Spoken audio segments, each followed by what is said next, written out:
State government Punjab मेज़ को अगर अलाउ करती है जीएम, तो क्या बाकी अदर क्रॉप्स को और अदर सीड्स को भी अलाउ करना चाहिए? ये जो भी है नेशनल लेवल पे डिसीजन होना चाहिए। मूंगफली, सरसों और सोयाबीन, इन तीन में से अगर आपकी पर्सनल चॉइस हो कि मुझे आने वाले एक साल के लिए ये कमोडिटी जो है वो अच्छी लग रही है और इस पे मुझे दाव खेलना चाहिए या इन्वेस्ट करना चाहिए, obviously it will be mustard. China का प्रोडक्शन वही 1 हेक्टेयर के बीच के अंदर में इंडिया के 1 हेक्टेयर के प्रोडक्शन के मुकाबले में 3 times 4 times even in fact 10 times भी निकलता है। देखिए ये एक थोड़ा कंट्रोवर्शियल पॉइंट ऑफ व्यू है। जीएम सीड्स ऐसे हैं जो इस डिमांड को मीट कर सकते हैं, प्रोडक्शन को इंक्रीज कर सकते हैं, या सिर्फ एक ये मिथ है? We are the largest producer of milk, largest producer of vegetables. क्या सोयाबीन को भी यहाँ पर मजबूती मिलेगी या नहीं मिलेगी? प्राइजेस को अगर थोड़ा सबसाइड करना है तो गवर्नमेंट को थोड़ा स्टॉक तो रिलीज करना ही पड़ेगा। नमस्कार, मार्केट टाइम्स टीवी में आपका स्वागत है। मैं हूं सुरेश मनचंदा और आप देख रहे हैं ये खास पेशकश तिलहनी फसलों पर। क्या रहेगा एडिबल ऑयल्स का फ्यूचर, क्या रहेगा खाद्य तेलों का घरेलू और अंतर्राष्ट्रीय बाजारों का सिनेरियो, ये तो हम जानेंगे ही। प्रोडक्शन के डाटा क्या कहते हैं, साथ ही साथ क्या 2030 तक सरकार ने जो लक्ष्य रखा है आत्मनिर्भरता तिलहनी फसलों पर, क्या वो पूरी होती हुई दिखाई दे रही है? इंडस्ट्री का क्या मानना है और पूरा ओवरऑल सिनेरियो क्या कहता है? जो अभी हाल फिलहाल के अंदर सरसों के अंदर जो तेजी आई है उसके क्या मायने हैं? क्या यहाँ पर तेल की धार तेज होती हुई दिखाई दे रही है या नहीं? इन सभी सवालों के जवाब हम जानेंगे इस एपिसोड में। हमारा यहाँ पर साथ दे रहे हैं सुधाकर राव देसाई साहब, आप सीईओ हैं इमामी एग्रो लिमिटेड से, और साथ ही आप प्रेसिडेंट हैं आईवीपीए के, Indian vegetable oil producers association से। आपका स्वागत है देसाई साहब। थैंक यू जी। देसाई साहब, सबसे पहला सवाल, तेजी आई है सरसों के अंदर, क्या लगता है सस्टेन करेगी 2025 एंड तक, बनी रहेगी? और क्या बाकी के एडिबल ऑयल्स जो नीचे हैं, चाहे मैं सोयाबीन की बात करूं या अदर क्रॉप्स की बात करूं, हालांकि मूंगफली थोड़ा सा बुल रन के साथ है, मस्टर्ड के साथ आगे बढ़ रही है, लेकिन क्या सोयाबीन को भी यहाँ पर मजबूती मिलेगी या नहीं मिलेगी? देखिए ये कमोडिटी मार्केट्स है, ऐसा कभी कभी हो जाता है। फॉर एग्जांपल आज के दिन में जो मस्टर्ड क्रॉप है, I think market is suspecting कि मार्केट क्रॉप इतना ज़्यादा नहीं है जितना ओरिजिनली सोचा गया था। ओके। तो ये एक कारण है, और दूसरा ये एक कारण है कि ये एमएसपी में खरीदने के लिए गवर्नमेंट एजेंसीज भी रेडी थे। एक्चुअली लास्ट ईयर तो 15-20 लाख टन तक भी खरीदा था गवर्नमेंट एजेंसीज ने, लेकिन इस बार गवर्नमेंट खरीद नहीं पाया। Okay. क्योंकि market has operated and started giving MSP beyond MSP to the farmers. Okay. The good news is that farmer has been getting a good prices, क्योंकि अभी भी लगता है कि फार्मर के पास काफ़ी ऑयल सीड्स है। गवर्नमेंट के पास भी एक थोड़ा सेफ्टी स्टॉक, बफर स्टॉक भी है। जब जब ये रिलीज होगा थोड़ा मार्केट ये होना चाहिए। बट मस्टर्ड ऐसा एक चीज़ है कि इंडिया में उसका टेस्ट के कारण जो यूज़ करते हैं कंज्यूमर्स, उसका कोई इम्पोर्ट सब्स्टिट्यूबिलिटी इतना नहीं है, क्योंकि ये जो वैरायटी है वो इंडियन कंज्यूमर अभी नेक्स्ट सीजन तक इसी ऑयल से काम चलाना पड़ेगा, क्योंकि next crop is only in next April. So वो एक कारण है। आई थिंक सो कि प्राइजेस को अगर थोड़ा सबसाइड करना है तो गवर्नमेंट को थोड़ा स्टॉक तो रिलीज करना ही पड़ेगा। ठीक है। और नंबर 2, टैक्टिकली अगर गवर्नमेंट अगर कभी सोचे, we have canola oil actually which is like a mustard oil, but इसमें पंजेंसी नहीं है। We are not importing because उसका ड्यूटी जो है वो 38% है। ओके। सो टैक्टिकली अगर कभी उसकी इम्पोर्ट अगर थोड़ा अगर आ जाता है इंडिया के अंदर, तो उससे भी थोड़ा राहत मिल सकता है। But the good news is that it is very good, क्योंकि वो क्रॉप का रियलाइजेशन देखते हुए अगले 1-2 साल में या 3 साल में 5 साल में ये सेल्फ सफिशिएंसी तरह काम करने वाला ऑयल सीड क्रॉप है, क्योंकि ऑयल कंटेंट उसमें काफ़ी अच्छा है। अच्छा। और उसका जो डीओसी है वो एक्सपोर्टेबल भी है। So according to me mustard crop is a fantastic oil seed crop for oil seed in India. So in the longer term इसका क्रॉप 11 मिलियन क्यों, हमको तो इसको 20 मिलियन तक ले जाना चाहिए, because it is a very good crop and it can compete with other crops and give a better realization to the farmers. आपने कहा 200 लाख मीट्रिक टन के आसपास इसके प्रोडक्शन का टारगेट रखना चाहिए और विच इज़ 20 मिलियन टन्स।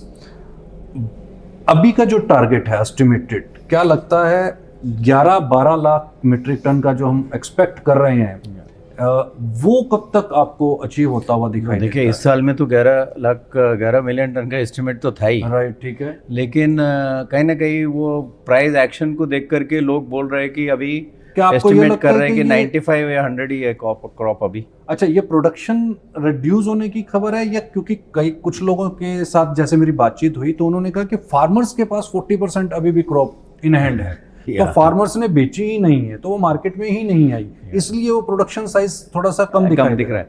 तो वो भी सही बात है, एक्चुअल क्रॉप इतना एस्टिमेट अभी इस वक्त नहीं करना चाहिए। हाँ। लेकिन इस दाम में मस्टर्ड क्रॉप फार्मर से मार्केट में शायद आएगा क्योंकि prices are very good. Okay.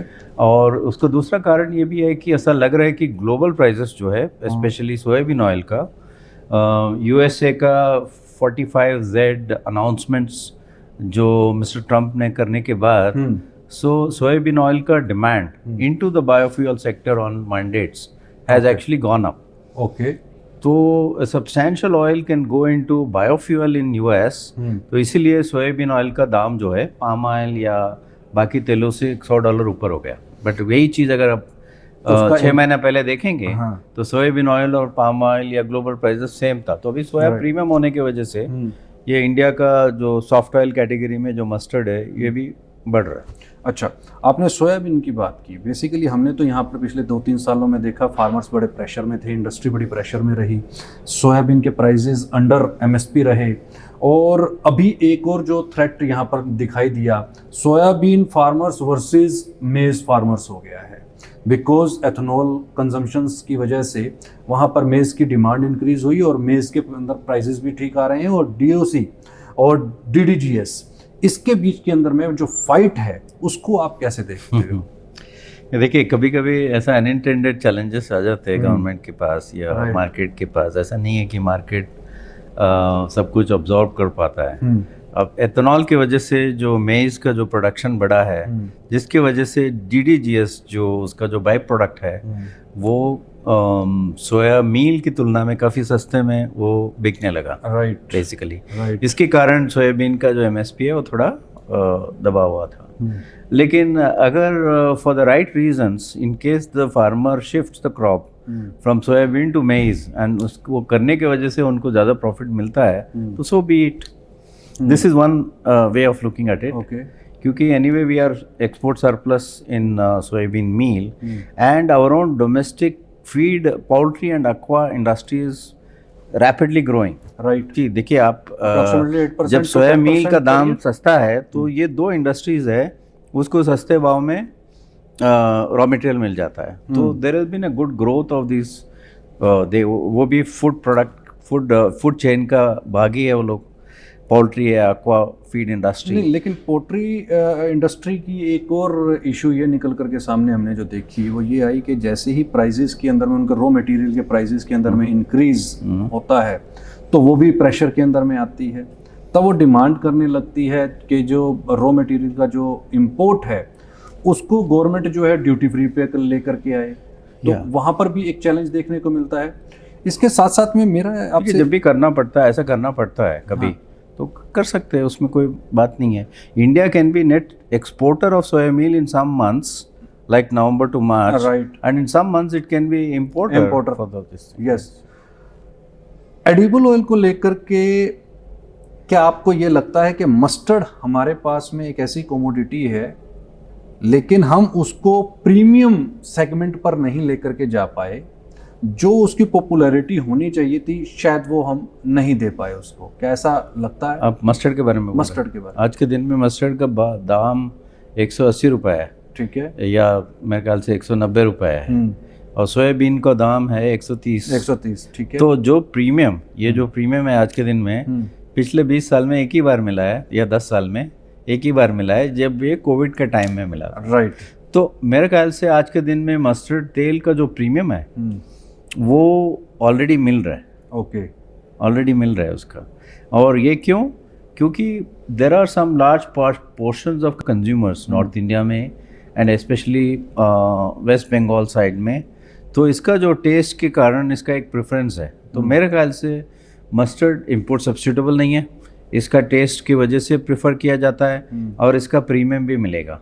Okay, तो ये और फार्मर्स के लिए अच्छा भी है ये।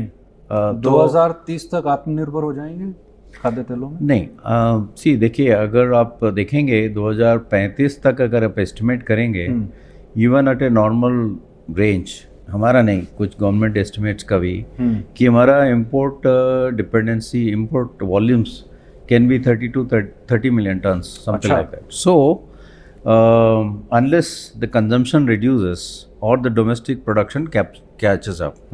हमने काफ़ी मॉडलिंग पहले किया था और ये देखते हुए कि कंजम्पशन का क्या ग्रोथ हो सकता है तब तक और प्रोडक्शन का क्या ग्रोथ हो सकता है। So on a base case और near optimistic case, import dependency जो है हमारा अगर 65 था, तो आज के दिन में अगर 60 या 58 है, तो मेरे ख्याल से ये इम्पोर्ट डिपेंडेंसी 45% तक आ सकता है बाय 2030-35 रेंज।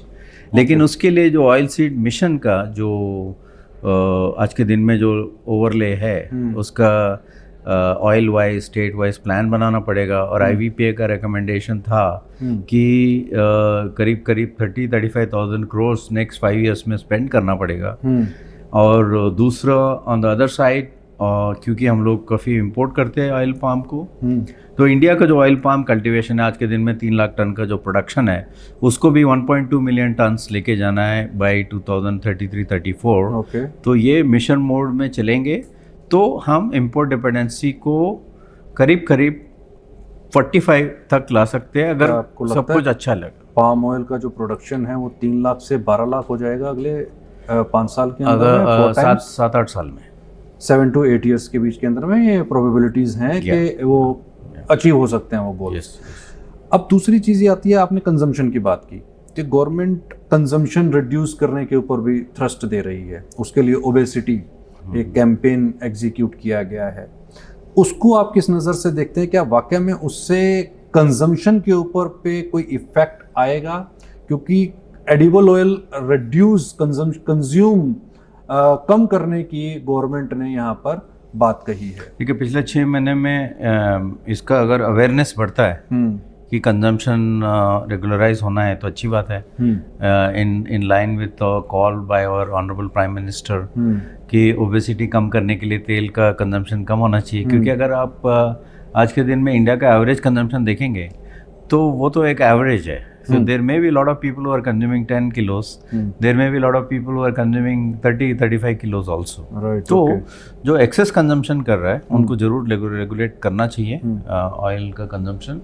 दूसरा चीज़ ये है कि इसके स्टैंडर्ड एवरेज फिगर क्या होनी चाहिए, कितना कंजम्पशन होना चाहिए? मुझे ये देखिए, ये तो इसका कोई साइंस नहीं है, बट मेरा पर्सनली लगता है कि somewhere around 24-25 kilos per capita, okay, वो not WHO standards but Asia का जो दूसरा कंट्रीज का कंपेरेबल कंट्रीज जैसे चाइना, मलेशिया या एशियन कंट्री का जो कुजाइन के हिसाब से देखेंगे तो ये करीब कहीं 25-26 किलोस के अंदर प्लेटो होना चाहिए। ओके, बट हम ना भूले कि हर एक केजी का जो कंजम्पशन इंडिया में पर कैपिटा बढ़ता है तो कहीं ना कहीं दुनिया में 14 लाख टन का प्रोडक्शन किसी न किसी को करना पड़ता है। डेफिनेटली वो तो डिमांड निकलेगी उसकी।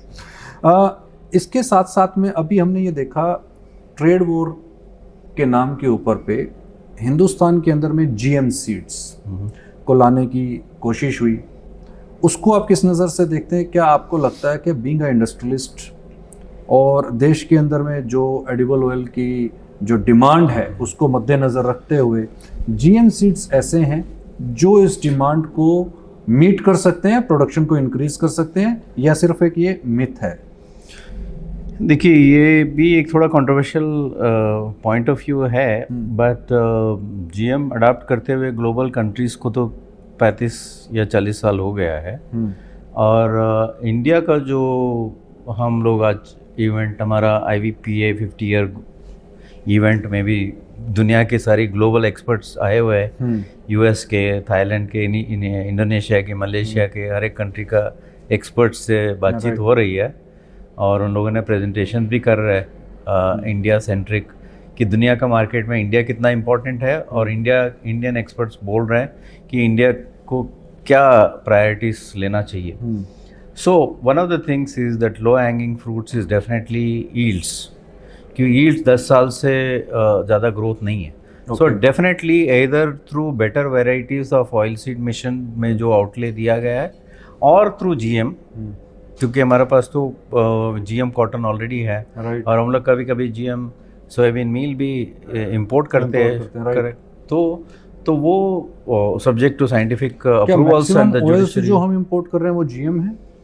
या तो ऑयल्स जिस कंट्री से हम लोग ला रहे हैं वो तो जीएम ही है, लेकिन साइंटिफिकली ये प्रूव किया गया है कि ऑयल में वो जीएम का ट्रेसेस या जीएम वैरायटी नहीं बोला जाता है. लेकिन सोयाबीन्स या D oil cake, so if you ask us as IVPA, we recommend that with proper scientific study, yields को बढ़ाने के कार्यक्रम में डेफिनेटली या तो हाई यील्डिंग वेराइटीज़ का इंट्रोडक्शन या जीएम का अडॉप्शन.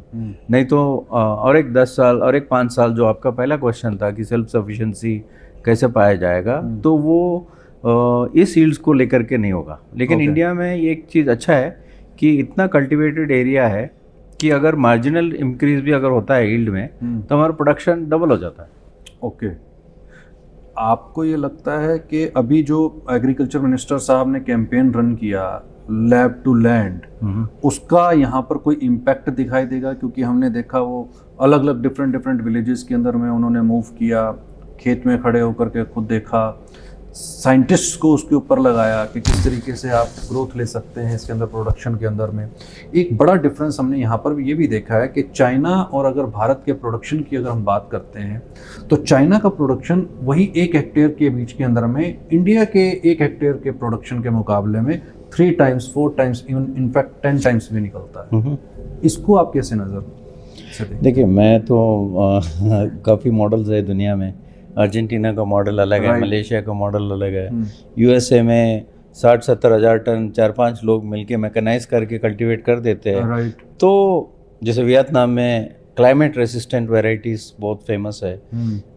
स्मार्ट एग्रीकल्चर वहाँ बहुत ही तरक्की किया हुआ है. तो इसी तरह इंडिया जो है, इंडिया में भी ऐसा नहीं है कि इंडियन प्रैक्टिसेस में कोई प्रॉब्लम है, क्योंकि despite all this in the same conditions we are the largest producer of milk, largest producer of vegetables, largest producers of wheat में भी हम लोग कोई पीछे नहीं है. राइस का प्रोडक्शन में तो काफ़ी आगे है. तो इसीलिए ऑयल सीड और पल्सेस दोनों चीज़ है उसमें. तो उसमें टेक्नोलॉजी अडॉप्शन करके हम लोग भी उसमें आत्मनिर्भर की तरफ हम लोग जा सकते हैं. इसमें जिस तरीके से अभी पंजाब गवर्नमेंट ने जीएम को अलाउड किया कि भाई उनकी ये अभी सोच है कि वो मेज़ को अलाउ कर सकते हैं, और उसको आप कैसे देखते हो कि अगर वो स्टेट गवर्नमेंट पंजाब मेज़ को अगर अलाउ करती है जीएम, तो क्या बाकी अदर क्रॉप्स को और अदर सीड्स को भी अलाउ करना चाहिए? देखिए ये इतना डीपली मैंने स्टडी नहीं किया, बट ये जो भी है नेशनल लेवल पे डिसीजन होना चाहिए कि एक डायरेक्टिव, क्योंकि नेशनल लेवल पे इसका एक साइंटिफिक बॉडी है, एक कमेटी है. तो जैसे जैसे वो लोग, और एक court case, supreme court judgment भी है इसके बारे में, तो यहाँ तक की है. तो एक कॉमन पॉलिसी अडॉप्ट करना चाहिए अक्रॉस ऑल स्टेट्स. दूसरी चीज़, एडिबल ऑयल के अंदर में हमने एक चीज़ ब्लेंडिंग की देखी, गवर्नमेंट के अपने डिफरेंट नॉर्म्स हैं, उसको आप किस नज़र से देखते हैं? मस्टर्ड के बीच के अंदर में जो गाइडलाइंस आई हैं उसको आप कैसे देखते हो? क्या ब्लेंडिंग इसके बीच के अंदर में इंक्रीज होनी चाहिए, करनी चाहिए, ताकि डिमांड को मीट किया जा सके? देखिए, there are lot of blends that are allowed for last 2 decades now, except in mustard. Right. तो गाइडलाइंस FSSAI में दिया हुआ है कि किस टाइप का ब्लेंड्स किया जा सकता है. तो उसमें हेल्थ ब्लेंड्स जो है, जैसे आज के दिन में बहुत सारे ब्रांड्स हैं जो हेल्थ के कारण between study of 2 different oils का हेल्थ प्रॉपर्टीज स्टडी करते हुए कि which is the smart balance of blended oil का, हालांकि इतना सक्सेसफुल हुआ नहीं है. आज के दिन में जो मल्टी सोर्स्ड ऑयल का, वेजिटेबल ऑयल का जो लॉ बना हुआ है कि you can launch multi sourced veg oils, वो एक्चुअली अलाउड है, लेकिन इसमें बहुत सारा सक्सेस किसी इतना खास तौर पे लार्ज नहीं स्केल पे मिला नहीं है अभी। इंटरनेशनल सिनेरियोज अभी क्या देख रहे हैं आप? In with pertain to Malaysia की बात करूं, हाँ, इंडोनेशिया की बात मलेशिया करूं, का प्रोडक्शन तो स्टैग्नेंट है काफ़ी सालों से।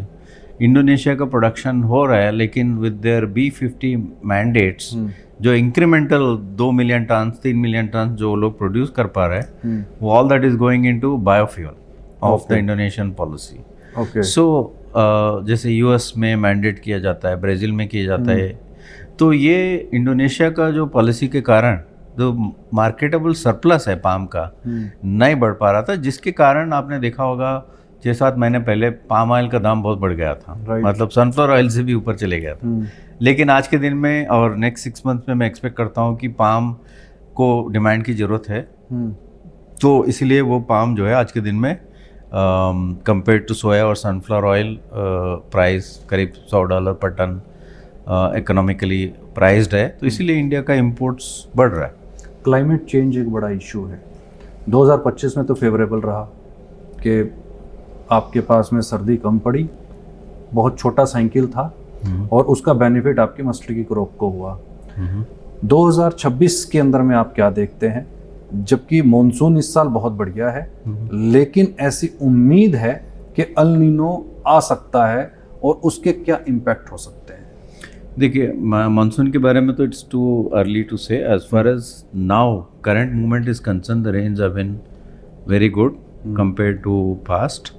एंड जहाँ तक कि मस्टर्ड का सवाल है कि अगर मानसून का अच्छा है सितंबर तक, तो नवंबर दिसंबर में उसका प्लांटिंग्स अच्छा हो जाएगा मस्टर्ड का भी। ठीक है। तो मानसून और weather wise oil seed growing states के हिसाब से मुझे कोई प्रॉब्लम नहीं लगता है कि हालांकि इसमें प्रोडक्शन हम इंक्रीज ही देख सकते हैं for the next kharif crop और नेक्स्ट रबी क्रॉप, तो क्रॉप तो बेटर ही होना चाहिए। तो अगर प्रोडक्शन इंक्रीज होता है तो प्राइसेस के ऊपर प्रेशर आएगा और उस टाइम में, क्योंकि हम लोग इंपोर्ट डिपेंडेंट है, तो जैसे ग्लोबल का प्राइसेस उस टाइम में क्या रहेंगे, तो अभी तो कंसोलिडेटेड और स्टेबल ही लग रहा है प्राइस। क्या लगता है कि मस्टर्ड 5 फिगर्स को टच कर सकता है? नहीं, मुझे नहीं लगता है, क्योंकि जो बाकी उसकी वजह से बहुत सारा तेजी जो है बाकी तेलों में भी आना चाहिए। जैसे ये एक ही बार हुआ था, मैं आप जो 5 फिगर्स शायद आप बोल रहे हैं कि 1 लाख टन मस्टर्ड सीड का दाम, वो तो खाली एक बार कोविड टाइम में हुआ था, which is an exceptional year. तो मुझे नहीं लगता है कि वो इतना तेजी का स्कोप है। इतनी तेजी अभी फिलहाल इस साल दिखाई नहीं दे रही है। मूंगफली, उसका जो ऑयल है उसकी क्वालिटी हमने देखा कि मोफा अगर उसके बीच के अंदर में है और उसका कंपैरिजन अगर आपका ओलिव ऑयल से किया जाए तो उसमें मोफा उससे बेस्ट है।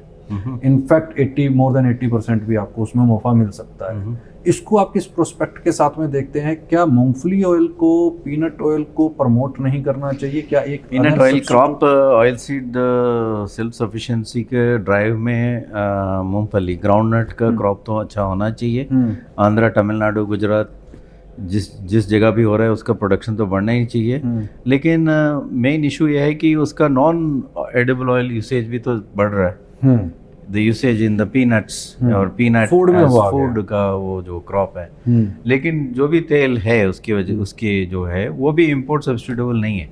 आपका जो सेनेगल वगैरह दूसरा कंट्रीज में जो ग्राउंडनट ऑयल जो प्रोड्यूस होता है वो इंडिया का क्वालिटी का सिमिलर नहीं है टेस्ट वाइज। ठीक है। सो इंडिया का जो ग्राउंडनट ऑयल है उसका एक स्पेशलिटी है, तो उसका अगर प्रोडक्शन बढ़ेगा, बढ़ने का स्कोप जरूर है और उसमें ऑयल कंटेंट भी अच्छा है, तो उसमें not only domestic consumption but उसमें एक्सपोर्ट पोटेंशियल भी बहुत अच्छा है।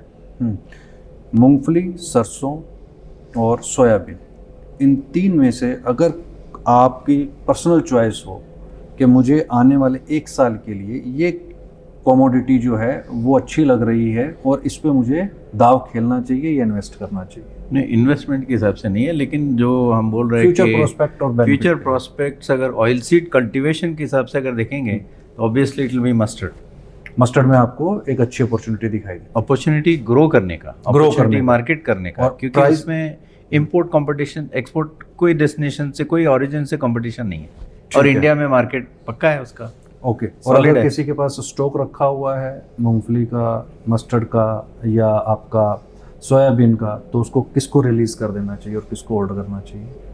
नहीं, वो देखिए कोई भी इतना रखेगा नहीं, क्योंकि उसमें रिस्क है। मान लीजिए कल के दिन ग्लोबल मार्केट गिर जाता है, पूरा टेबल अगर उल्टा हो जाता है, तो ये जो स्टॉक है उसका आपको working capital, cost of storage ये शायद ना मिले। सो बिजनेस ऐसे ही चलता है कि आपको रेगुलर परचेज करते रहना पड़ेगा, रेगुलर बेचते भी रहना पड़ेगा। और जिन फार्मर्स के पास 40% इन हैंड है, उन फार्मर्स के लिए आपका क्या मैसेज है? क्या उनको रिलीज कर देना चाहिए धीरे धीरे करके, या अभी रखें? अभी देखिए आप opportunity एमएसपी से इतना ऊपर, एमएसपी के इतना अगर नीचे है, अगर आप फार्मर होते तो आप बेचना नहीं चाहोगे, क्योंकि Right. आपका एसेट है, करेक्ट। बट अगर वो 73,000, 74,000, 75,000 रुपीज़ है, मतलब एमएसपी से इतना Right. ऊपर है, तो आप तो बेचना चाहिए, क्योंकि प्रॉफिटेबल है। प्रॉफिटेबल, लेकिन उसको उम्मीद लगती है कि ये 8,000 हो जाएगा, नहीं, वो 80,000 क्या जाएगा, पता, फिर 90,000 गिर सकता है ना, तो गिर सकता है। कि ग्लोबल मार्केट में कोई ऐसा चीज़ हो गया, मान लीजिए बायोफ्यूल मैंडेट्स में रिवर्सल आ गया, तो ये तो सेंटिमेंट की बात है, तो मार्केट का तो कोई बोल नहीं सकता है ना। बहुत बहुत तो शुक्रिया देसाई साहब, आपने तमाम जानकारियाँ शेयर की।